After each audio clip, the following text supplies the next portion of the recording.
a re tsamayeng a re yeng kae a re yeng Mozambique burger e reng passport gang gang gang.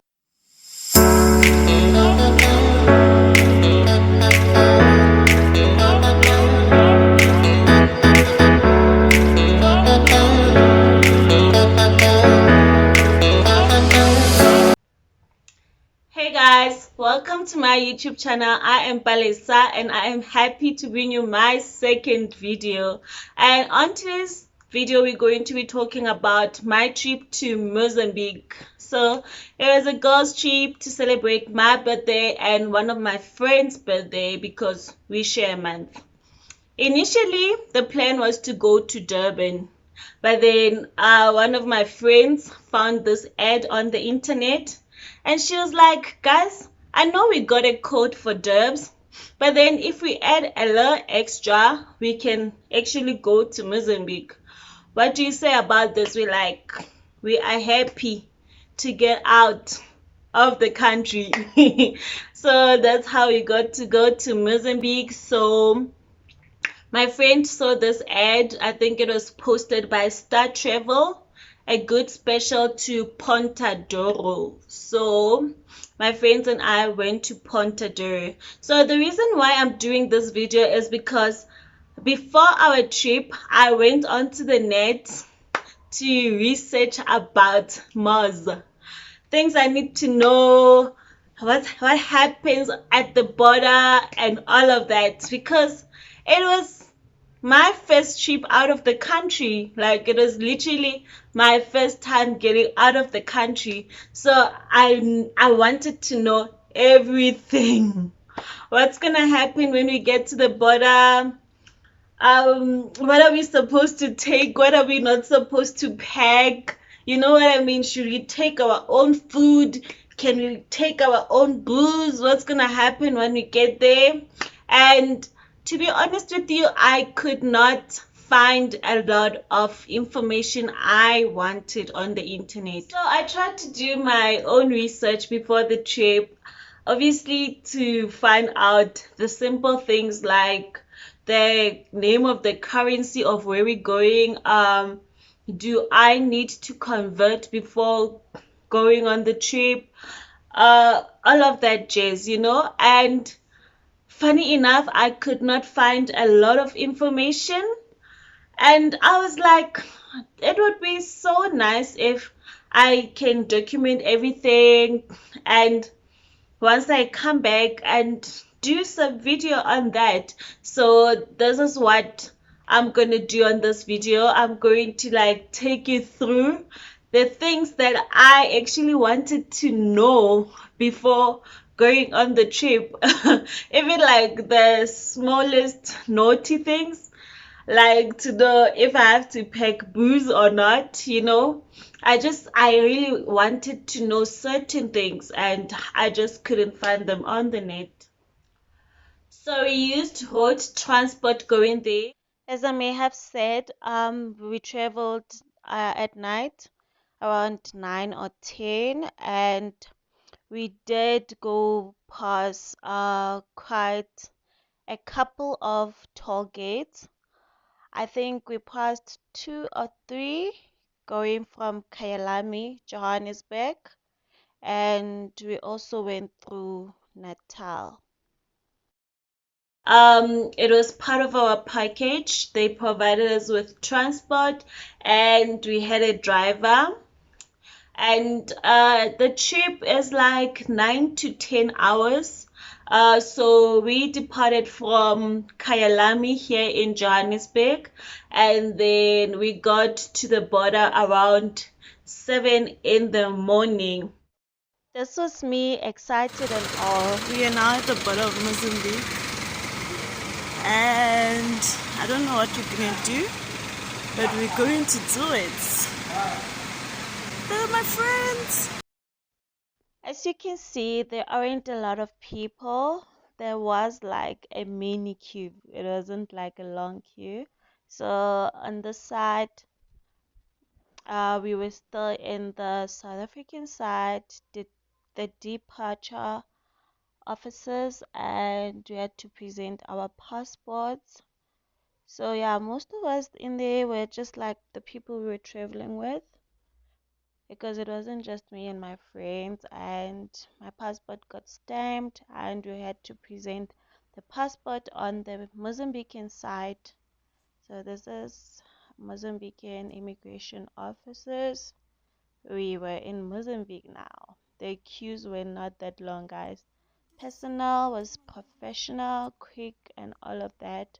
So this was when our bags were getting searched, and our vehicle, we were just taking a stroll.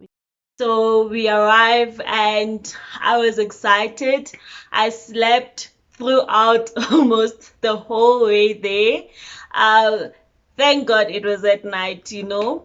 So when we arrived, it was quiet in the morning, and I was expecting the worst. Trust me, like, and forgive me, guys, but then because of the stories I've heard people telling about what happens at the borders, I was actually expecting maybe security guards or the police to take us to a certain room and we get searched and harassed. I was expecting the worst because of stories I hear, people telling about the borders, like what happens at the borders. So in my imagination, I was thinking maybe you get there, they take your luggage and they search it, like they literally take everything out of your luggage, and they take you as well, put you into a cubicle, and they search you like intense, like search. I don't know, but then and that's the kind of information I was actually fishing for. Like before the trip, I was actually researching. I wanted that information, that what happens when you get to the border. So in this video, I'm going to add some videos and pictures of how it looks like at the Kosi Bay border, and basically the process. So when I put these videos in between, I will also like put voiceovers to take you through the process of what happens when you get to the border and what you need to do and all of that. One of the biggest things I also wanted to know was, do I need to convert, right?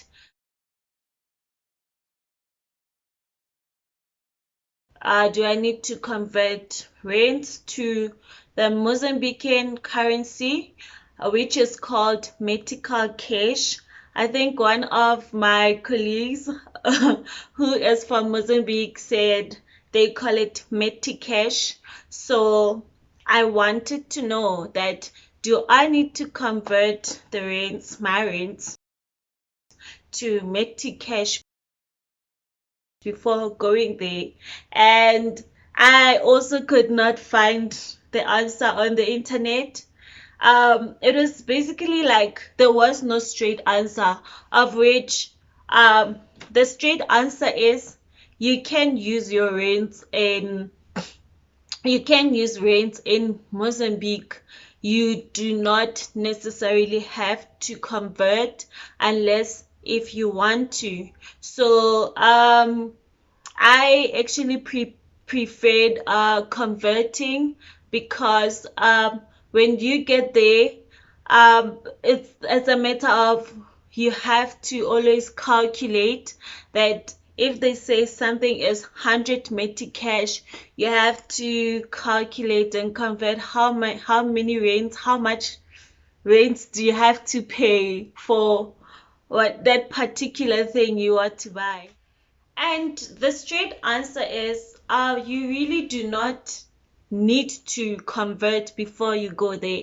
And I think they said to one of my friends, because I never got a chance to go and inquire at the bank, but my friend said They said their currency is too low type of thing for them to convert, so they do not keep the currency type of thing. But then you can use rent in Mozambique, so you do not need to convert before your travel. So, and when we got there, we could use our rent, and we could convert at, I think it was at a petrol station there at Ponta. So there were places where they did not mind giving you Cash, so you could exchange. That's the that's the term I'm looking for. So you could exchange your rents for Cash. I actually preferred exchanging because I was avoiding that whole thing where I needed to purchase an item, and we have to go on our calculators. How many medical? Four. I told you a long time ago that you divide any Cash with by 4, Kaylee. I told you. So, over price ya Cash, when we divide ka. But it's divided by 4. 22 rand 50. Yes, that's what you're gonna pay. Hey, you click 20 rand in a 2 rand. Hey. Oh, okay. So manje, mnala, ngine 12 rand ngithi anginayo rand. Ngithi uyo thola ishishi nginike rand lakho. Uzahamba nathi masiya the side. Divide by 4 and all of that, because I think that's what their currency was going for at that time. I think one Cash was like 4 rand. Am I lying? One rand equals one rand was worth 4 Cash. Yes, so when we wanted to buy other things using rents, we always had to go through the whole calculator process that I did not have the energy for. So I converted at one of the petrol stations. They were very nice. Guys, Mozambican people are so sweet. Like, they are the best. I also remember my colleague warning me that we should be cautious of people who would try to rip us off. And that was the thing, like, well, I think it happens everywhere where people will try to take advantage of tourists. I think I've seen it happening here in South Africa. So, do you need a SIM card when you get there? No. I say no because we had internet connection at where we were staying. So, what to pack, right? That was a tricky one for me because I am a very fussy person, especially when coming to food. So, at some point, I actually wanted to buy and pack the food that I will cook that side in case I don't like the food. So I was so confused that is it okay if I pack perishable food? And obviously I had to communicate with my travel consultant if like there was like a limit on my luggage, like are they going to weigh our luggage or whatsoever, you know? I wanted to know if I can pack booze, I can pack humbly, I can pack all of those stuff, you know? And I think traveling using the agency that we used was really helpful. So as I said, we booked using Star Travel, but then we realized that Star Travel was working with Mexa. Let me look. I wrote it down here. Mexa is a travel company that actually books everything for you, like, and they organize everything for you. So Star Travel is what it is. A third party is an agency.